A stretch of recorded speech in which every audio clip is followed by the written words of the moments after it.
watching Washington at Work. I'm Diana Longrie. Thank you for tuning in. Washington at Work is a program where we look at those issues, primarily peace, justice, and jobs. In the last few programs, we've been talking about the recent phenomena of Occupy Wall Street. It's an issue of citizens wanting to have their voice being heard. One of the groups that I follow to see what they're doing is the Code Pink ladies. And I first came across them when I was in Washington, D.C. back in 2009. They were recently having an Occupy party because they were celebrating not only the fact that they have had an opportunity of being able to continue their message for peace and against war, but the Occupy movement has given them an opportunity to be able to work with other civic-minded groups of people to bring voice to the people. Let's take a look at this clip from YouTube of the Occupy Party.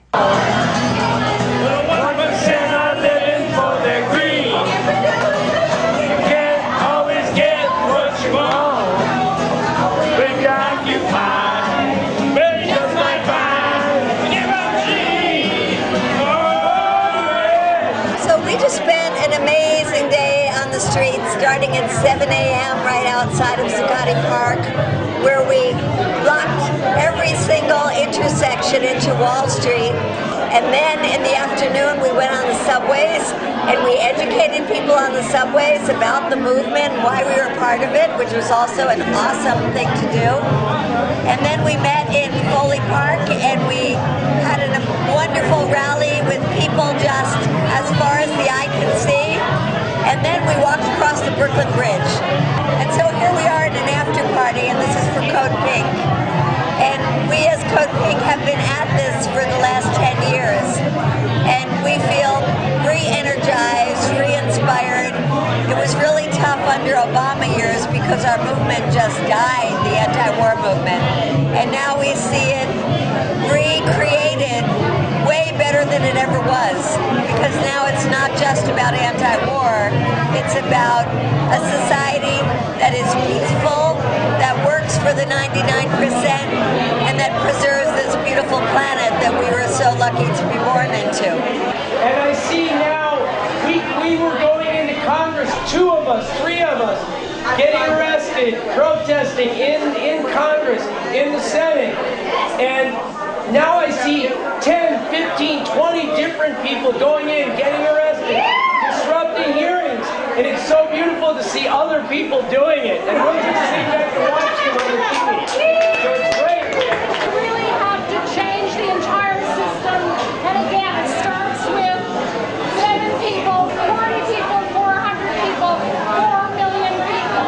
So let's keep it up and keep going. 40 million people, 50 million people. Thank you. I'm so glad to be able to share it again with you, and I'm just so grateful for the work that we've all done, because I know that for sure, out of doubt, that Code Pink is one of the reasons that this is all happening. That I really believe that Code Pink has been an inspiration. When nobody else was showing up, Code Pink was. It's better than ever, and we're very excited, and that's why we wanted this party to really celebrate together the rebirth of this movement. You can't always get what you want. The 1% are living for the green. You can't always get what you want.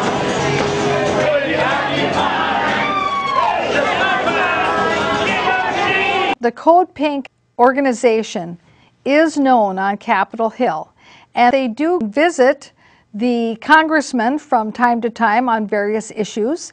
And I came across a video of one such visit that I would like to share with you. And that was a visit where they went to Barney Frank's office, and this was in September 22nd, 2008. And they were specifically asking him about some of the salary issues having to do with CEOs. Let's take a look. That they didn't know or see this coming? It's outrageous. What's the Treasury Department do? Make money and Kinko's. Good to see you again. Hi, nice to see you. Hi. You looking ready to Fight. Rumble! ready to Rumble. Rumble with the banking committee. Hi there, guys. Hi, Congressman. Have you had any sleep? Yeah, actually, Are we gonna stop that bill? So is there any well, no, damn this is what hope? we're going to do to the bill. Okay. Well, first of all, we're going to put in there restrictions on the pay for the CEO. Good. You saw the Washington Post. Secondly, we're setting up a big oversight committee of the head report. Third, most important, we're going to buy up stuff in a way that gives us control of mortgages and do away with and cut back on foreclosure. So you get the work out. But you're gonna buy Yeah. bad stuff? Right. Well, You we have might to buy some bad that stuff. stuff. That's what it's all about. If we buy bad mortgages, we'll then write down the mortgages and stop the foreclosure. What about the CEO process? Are you going to go after the people I who... said that. Restrictions on the, yeah. And we're going to start with that. No, but what about prior Can't get it prior now. Legislation can't change the past.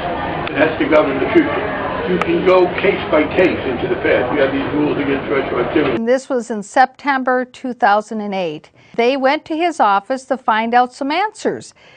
Listening to that, you could hear that he was talking about how they were going to be buying some of the bad mortgages and that they were going to put some caps on some of the salaries. Thinking then now in the future, then we have the AIG debacle with bonuses and the hearings of 2009, and thinking about even now today, there is a bill that has been introduced to look at the prosecution of those in the banking industry that may have committed criminal acts.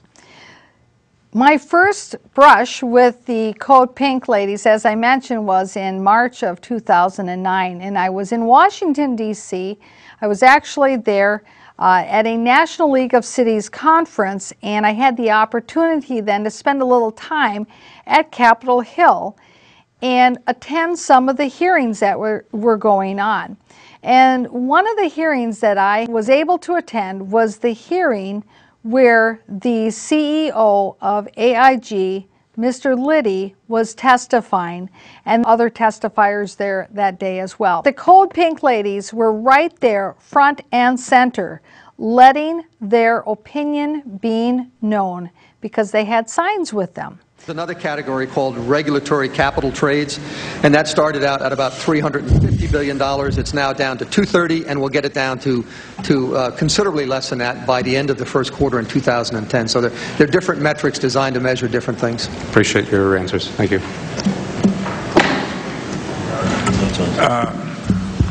I think you've tried my patience now. The Pink ladies, the signs are either going to be removed from the room or you're going to be removed from the room before I recognize another speaker. Now, do you wish to remain in the room? And those of you that are in pink with the signs, are you going to surrender those signs so they can be held for you later on, or do you want to be removed from the room? Officers, take the signs. Now, if I see any more signs on camera, you're going to be physically removed from this room.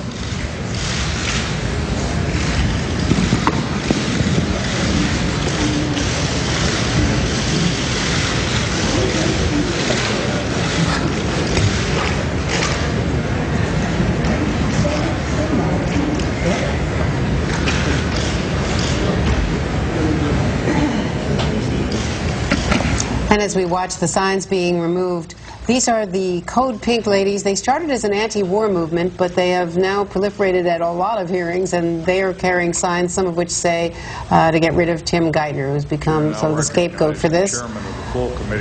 And now the subcommittee chairman, Kondrasky, is introducing Barney Frank, who will resume the questioning. Good thing no one was wearing a T-shirt with this slogan. So that was a lighthearted moment at the hearing that afternoon.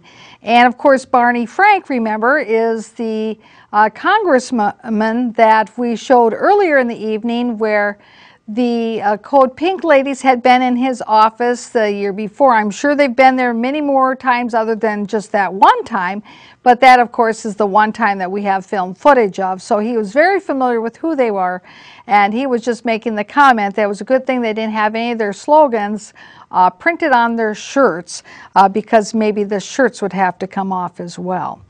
Now, if you were watching closely in that video when it was first showing the pan of the attendees in the hearing, on the far right side of your TV screen, you would have spotted myself and my husband there in the same row as the Pink ladies. The AIG hearing was held on March 18, 2009, and this was actually a hearing that was the House Financial Services Subcommittee hearing on the AIG impact on the economy. They had hearings both in the morning and the afternoon. The morning hearing had a number of people from the regulators who answered questions as to how the AIG disaster was not detected early enough to have it diverted. And then in the afternoon, they had the CEO of AIG, Mr. Liddy. It was very interesting to me, having been in the room at this time when this occurred, that Mr. Liddy came into the room and the Code Pink ladies were sitting right behind where his seat was.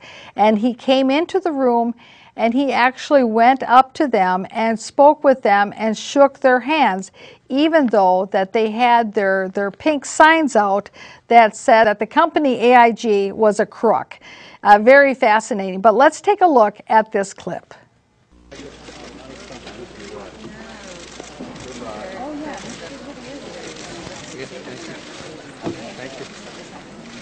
Mr. Liddy, you represent people here.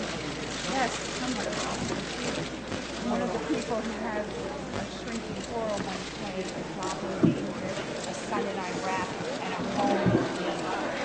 You didn't cause this problem. You've got to bail us out. You've got to bail us out. You know the tax on our personal lives? I think you do. I think you do. I think you know. I think you do. So no. We have, now we're running out of hope. Now we're running out of hope.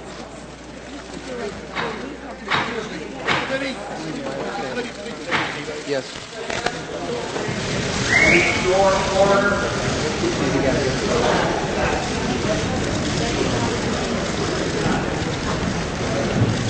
Now look at all the cameras there. That was also an incredible sight when I was there in person to see all the camera people there, all the news media there. Everybody who had a camera that was with a news media company, they were sitting on the floor, and so the whole floor area space was taken up by people with cameras, and those folks stayed there with their cameras like that the whole entire time, taking pictures whenever they wanted to take a photo at an opportune time.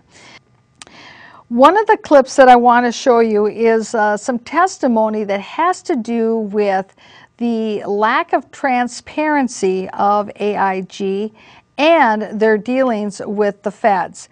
Also, talking about the bonuses that became a large issue because there were approximately 75 individuals who were involved in this winding down that were receiving large retention bonuses that many members of Congress at the time were not aware was part of the financial package and part of the bailout money. And when it came to light that that was actually part of that money, then there was an outcry, and the CEO at the beginning of his testimony indicated that he had asked these individuals to give the money back and to relinquish it, later on, as it went along during the testimony, he had to clarify that actually he had only made that request the day before, and so he really couldn't give any hard numbers on how many of them had decided that they were going to give that bonus money back. But let's take a look at this next clip so that way you can hear a little bit of the inside testimony that went on March 18th, 2009. We're trying to establish a new AIG, one that is transparent, one that shares information. It's hard to do. That has not been our practice in the past, but that would be reported, and I wouldn't be shy about taking the lead on that. Well, and what spurs some of these questions is we have good reason to believe, obviously, there's plenty of evidence that, back in the days when Enron was inventing cap and trade or cap and tax, whatever we want to call it, that they were also pulling down some pretty good bonuses based on cooking the books to make it look like they had performed better than they had actually performed. And the question that begs for an answer is whether there was any sign of that here. People will do a lot of things to get $1 million bonus, and obviously it's been demonstrated that's one of the things they would do. Yes, I would say there are no signs of this here. What we have at AIG is too much appetite for risk, too much appetite for businesses outside of our core competencies, contractual commitments which, when left in place and the market melted down, exposed their weaknesses. So we could and should be roundly criticized for aggressive business practices, but nothing like an Enron or a WorldCom or the things that you just referred to. Okay. And one final one, Mr. Chairman, if I have time.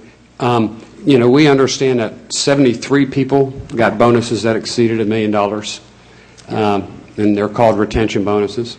And 11 of those people are no longer with the company. Yes. Why do we even consider giving a retention bonus to somebody who's no longer with the company? We specifically ask those people on a book of business to wind it down, get it to go away, and get it within certain parameters. If you can do that by the end of October, that's fine. We'll pay you the retention bonus. If it takes you until March to do it, we'll pay you the retention bonus then. Those people achieve the objective. That's how we got the book from $2.7 billion down to 1.6. $2.7 trillion down to 1.6. Interesting. Well, we're not like Enron. We didn't cook the books, and you can't fault us. Now, well, we had some risky business practices. Heaven forbid. We need to have you bailing out our company for our moral hazard, and the taxpayers get to pay it. Unconscionable. That's what I would call it. And certainly I think that Congress needs to make sure that these kind of practices do not occur again. And of course, as this unfolds over the last couple of years now, since 2009, we find that there's a whole lot of other things that were going on, not just only in AIG, but many of the other companies as well. And that's why there's the legislation that is being put forward today that's saying that there needs to be, that if there are people within the banking business that have been doing certain things, that they should be prosecuted criminally. There's many Congress people on this committee who have had the chance to ask questions, and some of them ask questions that are leading questions to try to, I guess basically it appeared to me, to give the CEO an opportunity to put the best face he could on a very bad situation. And so coming up next, we have one such congressman that certainly I'll let you decide for yourself whether or not, if you think that she's asking the hard-hitting questions that she certainly could ask, given that she is an attorney and certainly that she used to work for the IRS.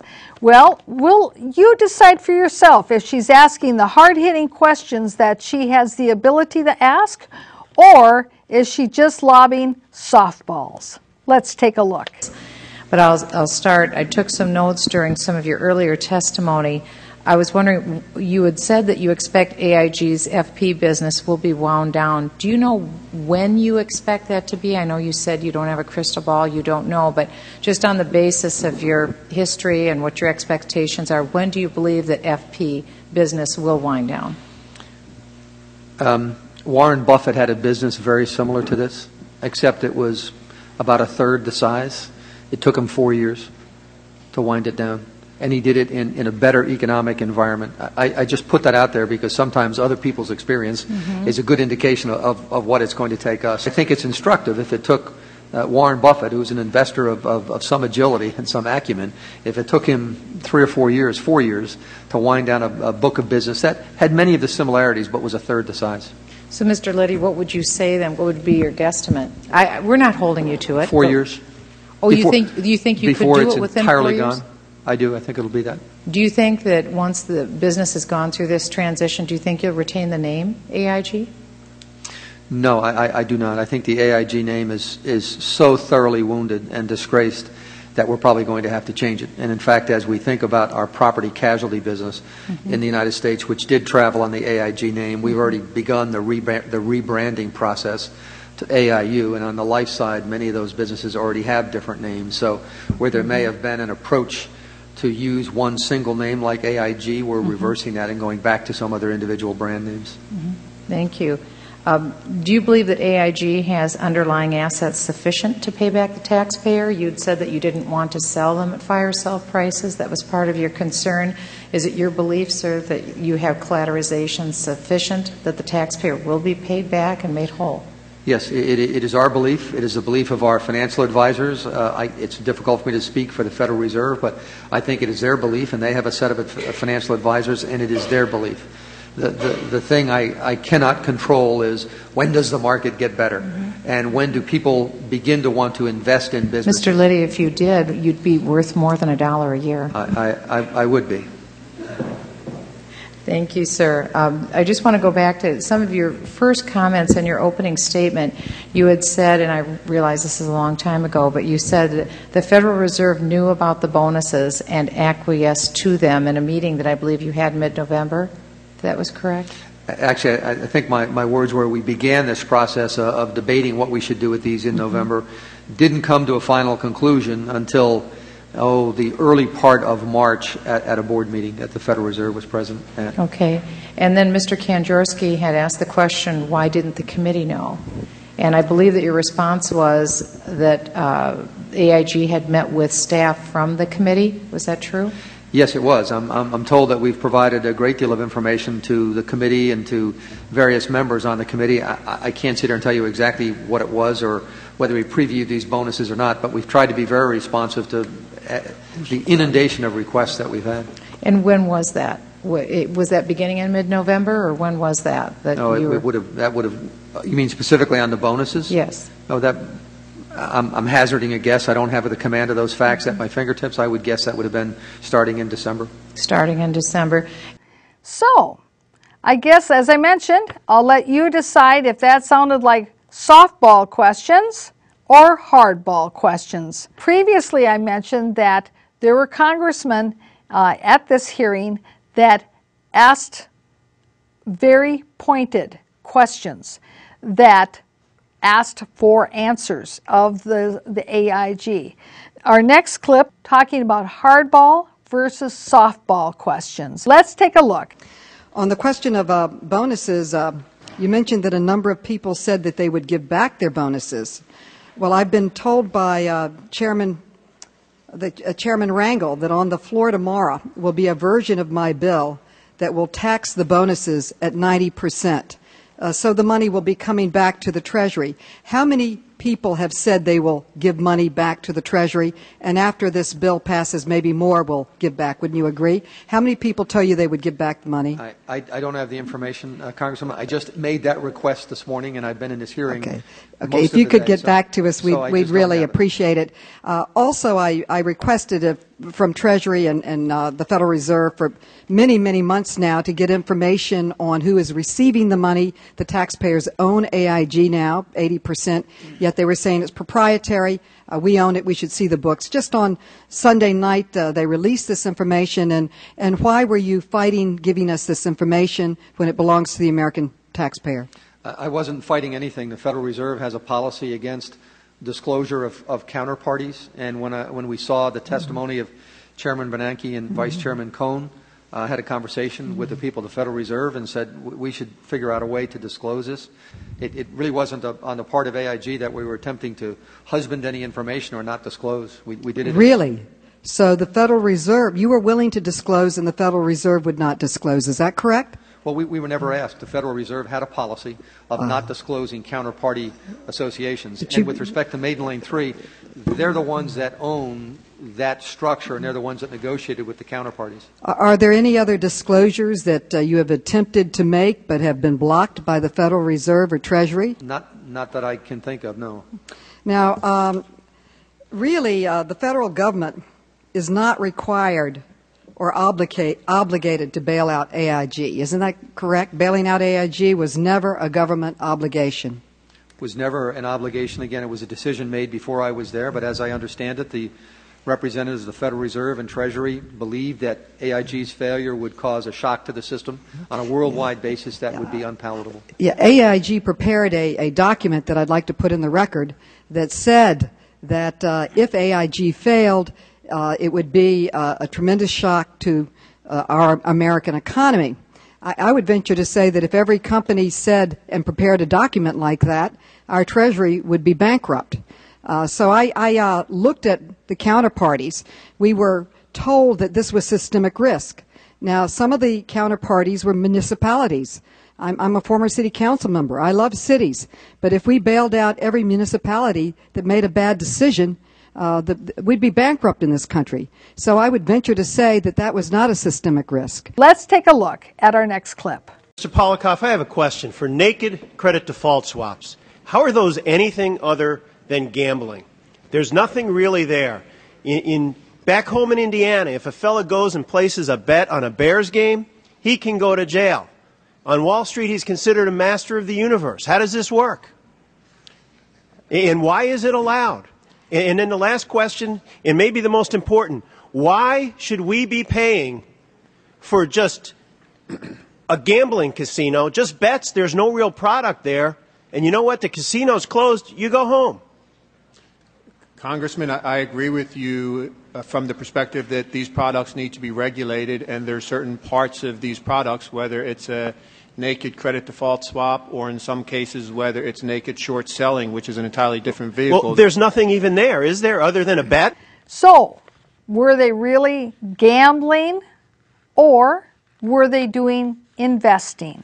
As you heard previously in the testimony, well, they AIG engaged in some risky business practices, which really was, in all reality, gambling. The point then that is also being brought up in this next clip ties into that desire to find out who are the bad actors in all of this. Probably in mid-27, so I don't think it was done in anticipation of anything. That is speculation. Can we find, is it possible for this committee or the House to know who those individuals were, who made those agreements?